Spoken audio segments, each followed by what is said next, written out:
I was having a late night study, Proverbs chapter 29, right? This whole chapter was really good, like really good. Verse 25 says, "The fear of man lays a snare, but whoever trusts in the Lord is safe." Now, snare means trap. So the fear of man lays a trap. This revelation came to me. Proverbs 14:27 says, "The fear of the Lord is a fountain of life to turn one away from the snare of death."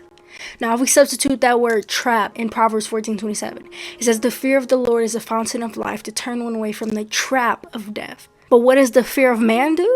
It lays a trap. But whoever trusts in the Lord is safe.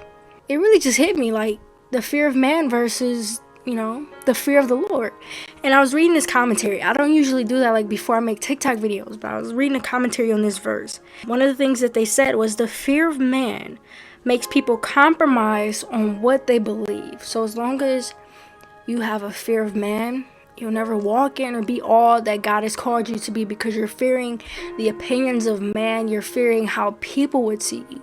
But when you have the fear of the Lord, a deep reverence for God, you want to walk in holiness. You want to walk in all that God has for you. You want to walk and do everything and speak words that glorify God in all things. You want to walk in obedience to His word and obedience to His Holy Spirit.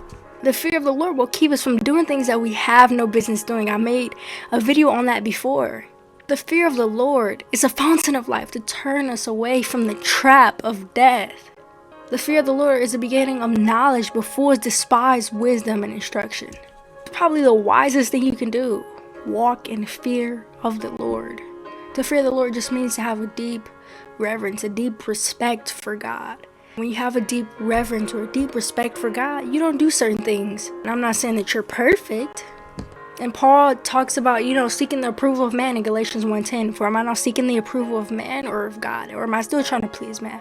Because if I were still trying to please man, I would not be a servant of God. It's so worth walking with